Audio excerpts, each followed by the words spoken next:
If you're hurting right now, deeply, quietly, or overwhelmingly, Stoicism does not approach you with shallow reassurance or motivational noise, because it was never designed to distract you from pain, but to steady you inside it. And this distinction matters, because when pain enters your life, whether through loss, rejection, betrayal, failure, loneliness, illness, or the slow erosion of hope, it is not the pain itself that destroys you, but the added layer of resistance, fear, meaning-making, and self-judgment that the mind piles on top of it. And Stoicism begins by removing that excess weight, teaching you that pain is a natural consequence of being alive in an uncertain world, while suffering is often optional, created when the mind demands that reality be different from what it is.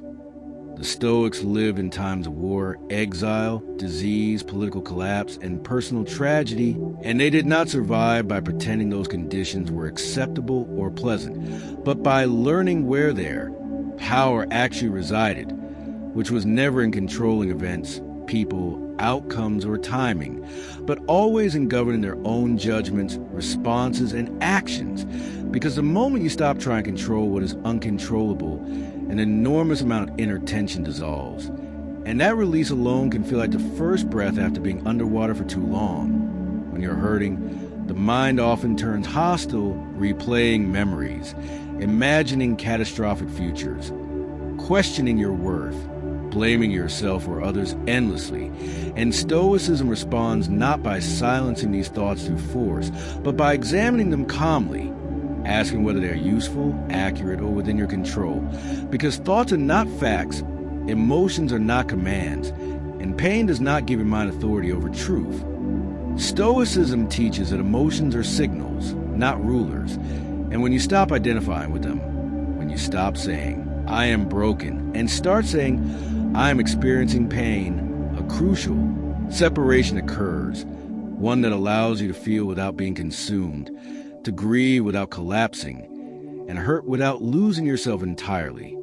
If your pain comes from loss, Stoicism reminds you that impermanence was always part of the agreement of loving anything at all, not as a cold dismissal of grief, but as a grounding truth that transforms loss from injustice into evidence of having lived and cared. And while grief does not disappear through philosophy, it softens when you stop, demanding permanence from a world that never promised it.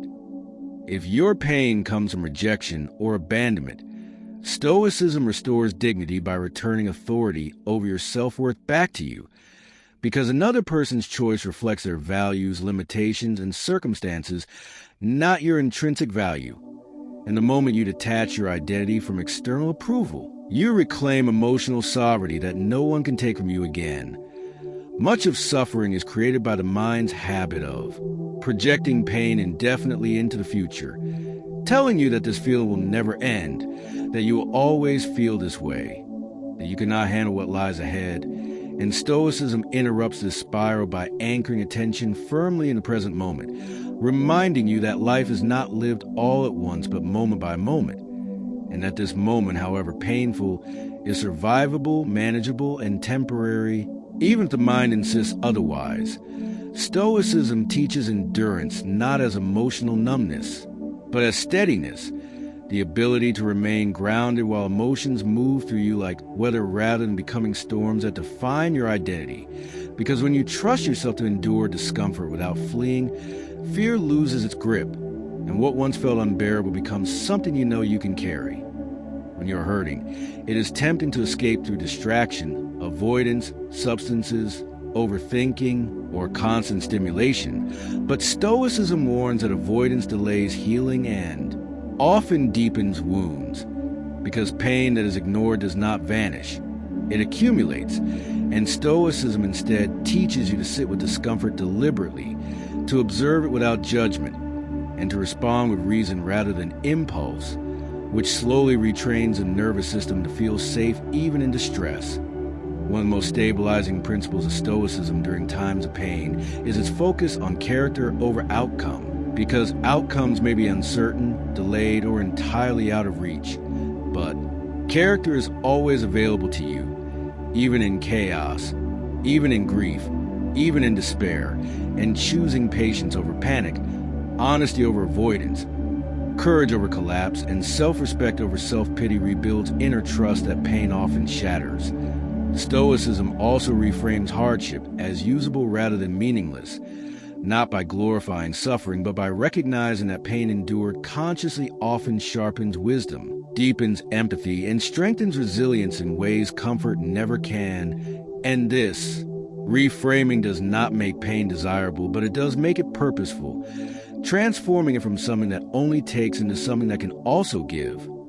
If your pain comes from feeling lost or directionless, Stoicism does not demand that you discover passion or purpose immediately, because clarity often comes after action, not before it, and instead offers virtue as a compass, wisdom, courage, justice, and self-control, values that guide behavior even when the path is unclear, because living rightly in the present creates direction naturally over time.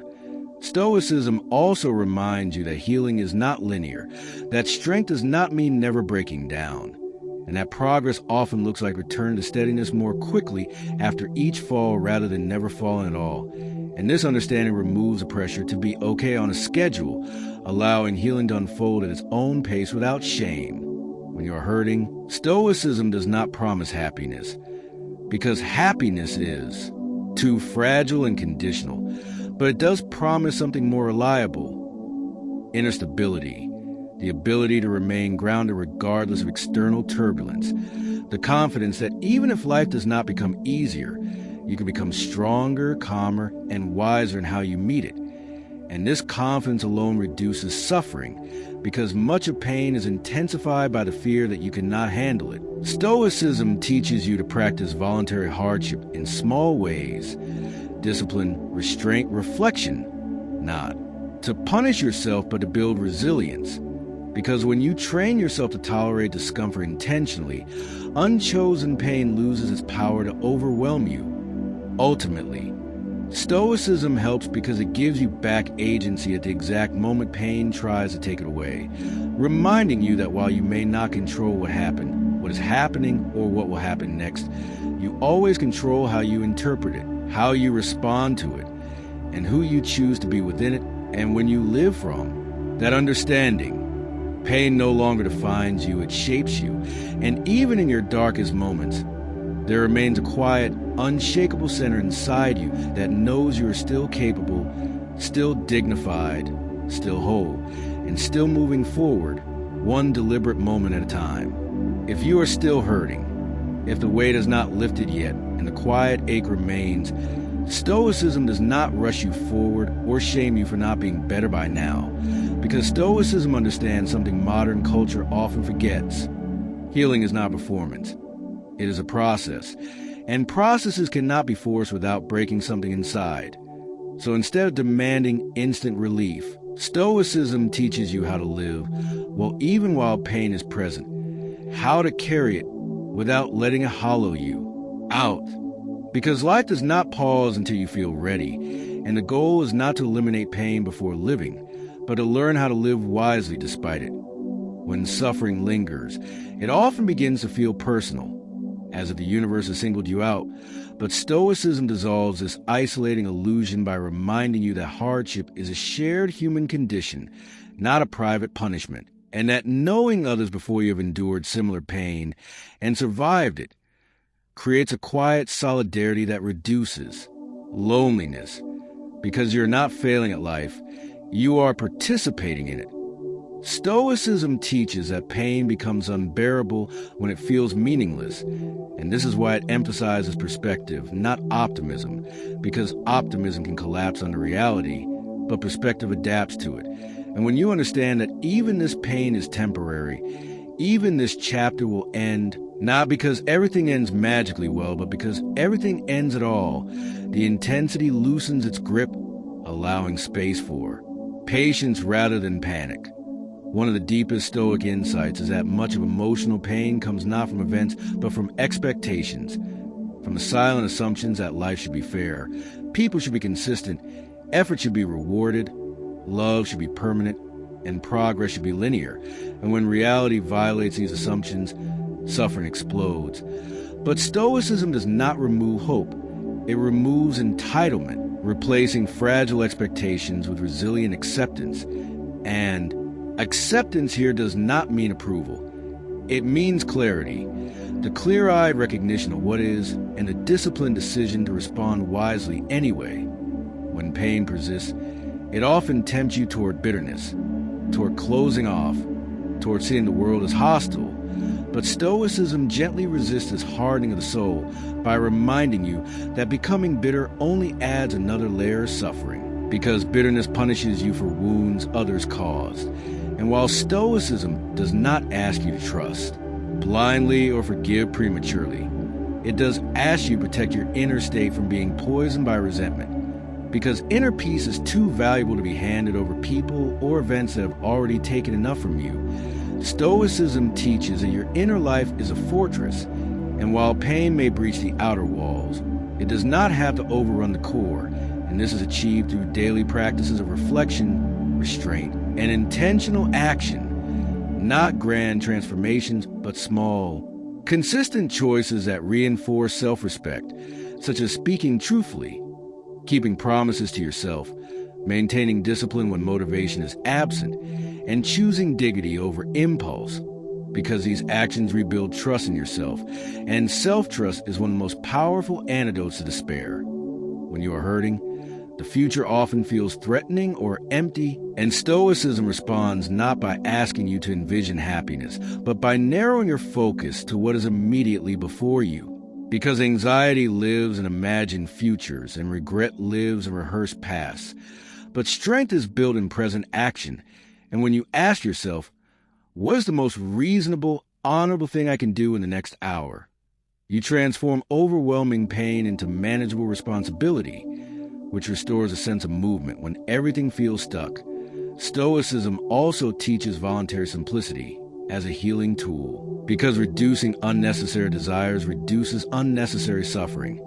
And when you stop measuring your worth against external markers, status, approval, comparisons, you remove fuel from the fire of pain, allowing contentment to grow quietly from sufficiency rather than excess. If your pain has made you question your identity, Stoicism offers a powerful reframing. You are not your circumstances, not your past, not your wounds, not even your emotions. You are the faculty that chooses how to respond to them. And this distinction restores agency at the deepest level. Because even when everything else feels taken, your ability to choose your attitude remains intact. And that ability, exercised consistently, becomes strength. Stoicism also warns against catastrophizing your pain into destiny, because suffering today does not predict suffering forever, and a chapter is not the whole book. But the mind under distress often forgets this, collapsing time into permanence. And Stoicism corrects this distortion by reminding you that endurance itself changes conditions. That simply, continuing to act wisely alters the trajectory of your life in ways you cannot yet see. When you are hurting, Stoicism encourages compassion without indulgence, meaning you treat yourself with understanding without surrendering to helplessness, acknowledging pain without building an identity around it. Because while suffering deserves respect, it does not deserve control, and living well requires balancing gentleness with responsibility. Stoicism also teaches gratitude not as forced positivity, but as selective attention, the deliberate practice of noticing what remains intact even when much feels broken, because gratitude anchors the mind in reality rather than loss, and reality is always broader than pain alone, even when pain feels dominant. Over time, Stoicism helps you realize that strength is not loud, dramatic, or visible. It is quiet consistency, the ability to show up, to remain principled, to act with integrity when no one is watching, and when your heart is heavy. And this quiet strength accumulates, slowly reshaping your inner landscape until pain no longer defines a horizon, but becomes one feature among many.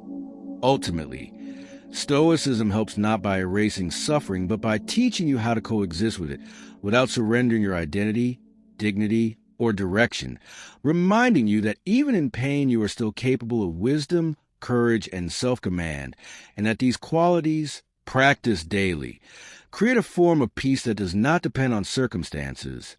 A. Peace rooted not in the absence of hardship, but in the confidence that whatever comes, you are equipped to meet it, endure it, and grow through it, one steady, deliberate choice at a time.